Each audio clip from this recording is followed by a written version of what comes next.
ตามไฮไลท์เลยนี่แม่นโอ้ยชี้ให้เลยบ่เป็นตามสีโดย อ่าดอกมือนามันในบ่ต้องให้ก็ยายให้ซ้ำนี่ก็ค่อยก็ดีใจแล้วกับเฮ็ดซอยคอยเฮ็ดเฮือนเฮ็ดซานคอยก็ดีใจแล้วดอยใช้ให้ไปเบิ่งสมนูเบิ่งค่ะโอ้คือว่าเห็นทางลุงจันทร์ว่าขาดมันสิใช้ได้อีกบ่หนูกัดบ่ได้ไปจากเนาะ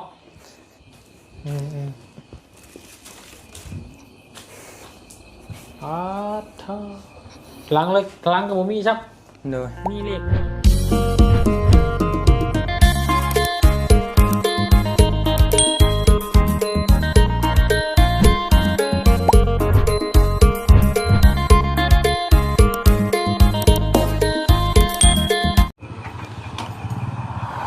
พี่น้องเลยเนาะเปิดคลิปเปิดภาพออกมาเป็นภาพบรรยากาศมืดครึ้มแล้วเด้อพี่น้องเด้อตอนนี้มาหาน้องซ้อนพอเธอน้องซ้อนคำพ่อดีพี่น้องเลยเนาะมืดชุ่มมืดหัวตามัวบ่เห็นนายล้างกับบานนี่พี่น้องเลยเนาะแต่ว่ากะอู้เนาะ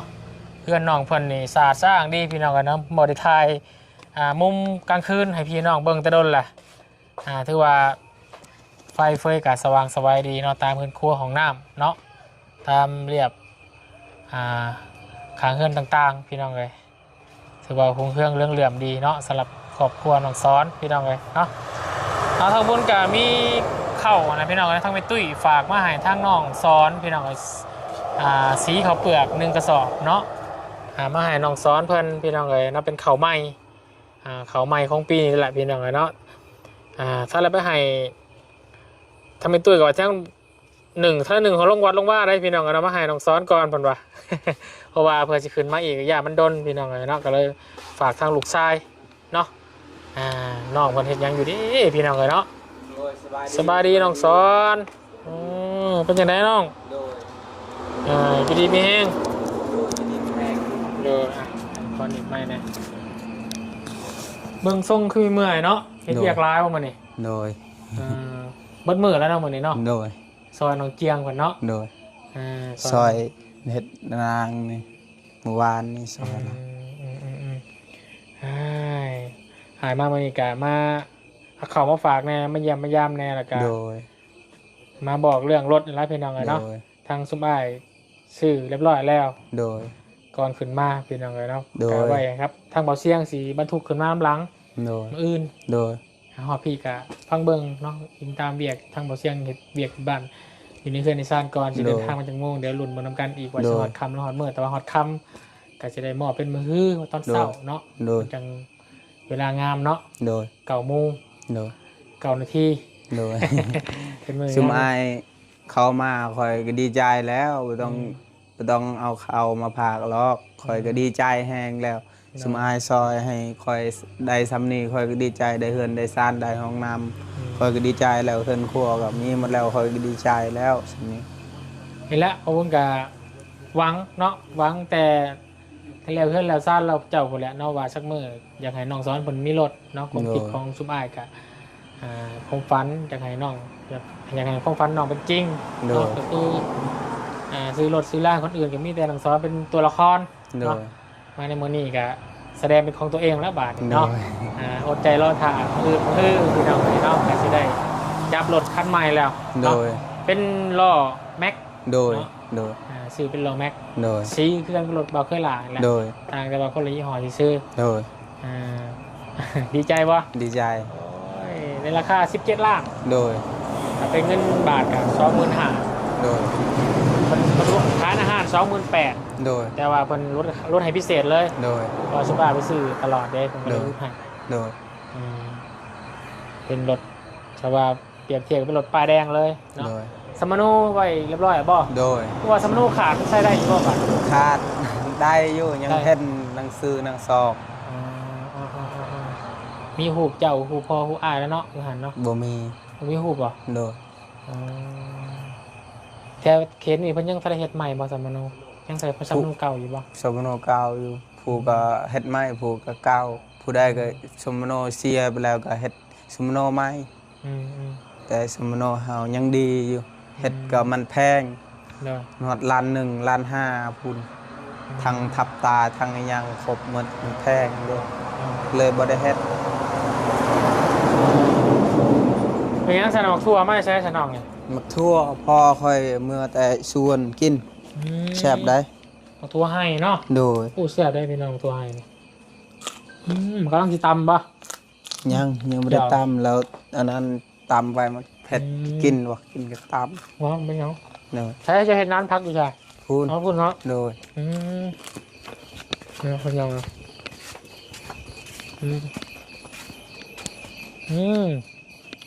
ปลูกบ้านหรือเปล่า โดยยังบ่ได้ปลูกยังบ่มีผักสิปลูก ยังมีเมล็ดไม้ในพักเนาะ โดย มีใครซื้อมาให้หรือเปล่า มีทั้งเบายัง บอกกระ บ่แม่นเบาเตียงเบาสิเบายัง เอาเตียง เบาเออเบาเตียงเบายังอันนั้นขี่รถจักรคนรถจักรสีขาว แบบไอสีขาวเบายัง ทีมงานอ่านวะ โดยจักชื่อน่ะได้แล้ว เบาไร เบาลาย เบาไรเป็นซื้อให้ป่ะ โดย เบาไรเรียนอื่นก่อนป้าชาน้องละไปเอาเข่าอยู่กับบ้านรถได้ปะ โดย เป็นเข่าใหม่เด้อ โดยขอบใจละลายอ่ะ มาฝากน้องนงนะเป็นยังไงเนาะ โดย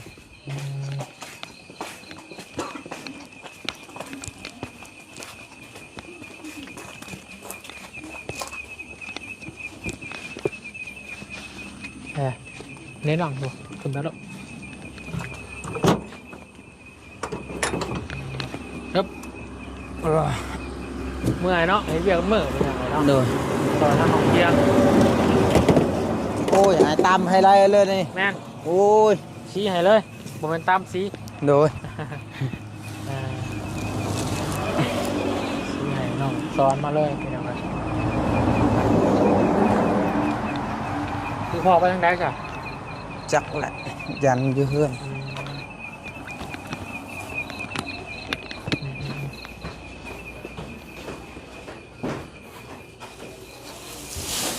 เขาเจ้ายังจะสอบก็ โดย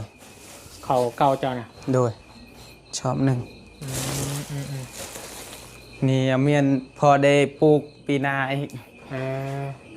พี่นี่บริเจ้าบริเฮ็ดให้ได้ปีเนาะ เฮ็ดแต่ชวนกับชวนมันก็พอแห้งแล้ว จนจากสิบ่มีแห้งแล้วค่อยก็ได้ จ้ะนั่นแหละพี่น้องเลยเนาะเป็นรถจักรคันเก่าแล้วตัวนี้ก็ได้ พอดีแกไปใส่ได้อยู่เนาะน้องเนาะ โดยใช้ได้อยู่ ไปให้เนาะ โดย ไปให้ไปสวน โดย คือว่าหุ้นแห้งอยู่น้องบุกปืนดีรถคันนี้ โดย รถตัวน่ะคันใหม่ก็ไว้ใส่ในไปเวียกไปงาน โดย เราไปตลาดตะลี่ โดย อันนี้ก็ไว้ไปให้เนาะ โดย เพราะว่าเอาตอนนั้นไปให้ก็โอ้อย่ามันเพไว้หาแล้วเนาะ โดย มันบรรทุกกล้วยบรรทุกยางหลายอย่างพี่น้องเนาะ มันไปอยู่ทางอีกค่อยมันค่อยไปดิสเตอร์ใหญ่นะ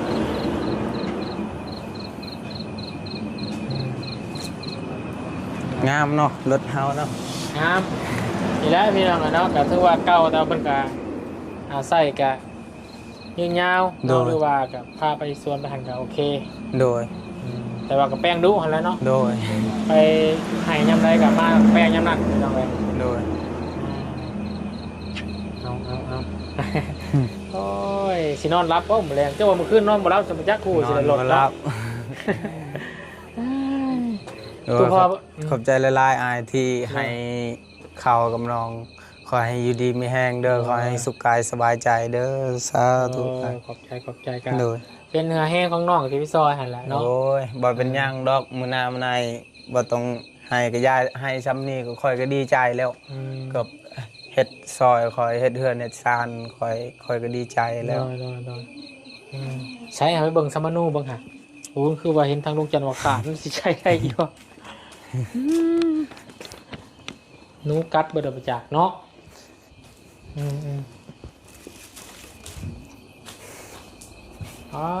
เท่าหลังเลยหลังก็บ่มีครับ โดย มีเลขหน่วยมันยังอยู่บ่นี่ต้องสมโนนี่ยังก็ตา ตาเหิน โดย พอเจ้าเนาะ โดย ตาเหินเลขที่177/13พี่น้องเลย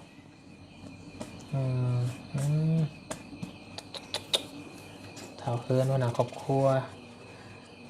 ชาย3 คนยิง1ปี2013ป้าโธตั้งแต่2013 โดย เท่าเหินเท่าคำสอนนางน้อมนอนบ่ นางจร นางจรเท่าอาซอน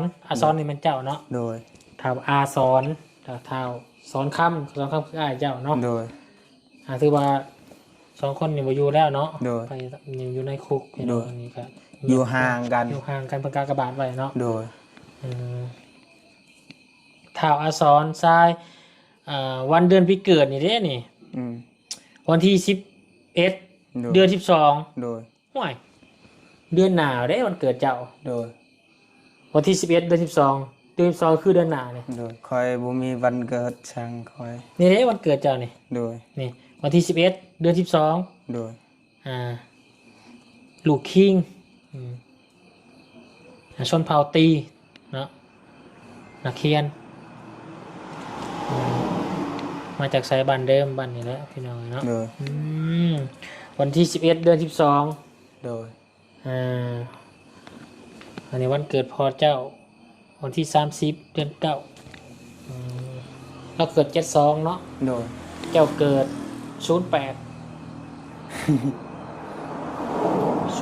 ปี2008 โดย ปี2008ปี2026 โดย ตกอยู่ปีเท่าไหร่เด้พี่น้องเนาะเอาพี่น้องเลยนะคือวันเกิดตัวเองอะเด้นี่ โดย คุยแล้วเดือนหน้าสิมานี่เคยเป่าเค้กอยู่บ่ บ่เคย บ่ แต่คอยแต่เกิดมาแล้วนะ อืม จนใหญ่มาชิมนี้บ่เคยเป่าเขตเป่าคอก็ช่างเลย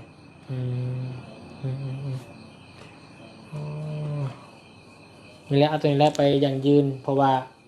เพิ่นสิเอาต้องเอาเจ้าของรถเดี๋ยวเอาสมมุติเจ้าของรถ โดย เพื่อพอสิไปได้แลนป้ายเด้ โดยส่งให้เราเบาเสียงแล้ว ส่งให้เราเสียงแล้วก็ให้เราไปก๊อปปี้แล้วก็ไปให้ทางห้างขายรถให้ห้างขายรถเพิ่นดำเนินการยืนอยู่กองศูนย์ โดย ที่ว่าอยู่บ่อนเพิ่นแลนเอาป้ายพุ่นแหละ โดย ว่าเพิ่นต้องเฮ็ดชื่อมาเจ้าของรถเด้ โดย ชื่อเสียงเรียงนามคักแน่ โดย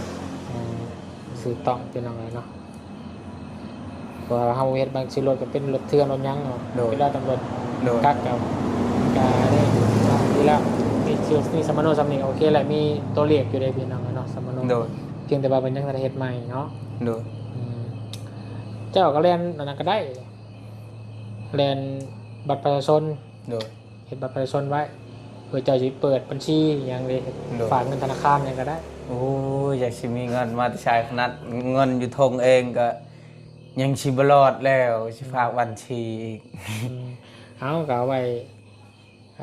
เมื่อไหร่ว่าบ่ได้คนเฮาเนาะคือเจ้าขายมันขายหยังกันเด้อ โดย ไว้ตัวได้5 ล้าน10 ล้านใส่นี่เบิดก็เหลือจำนั้นก็เอาไว้ฝากไว้ธนาคารมันก็บ่ได้นี่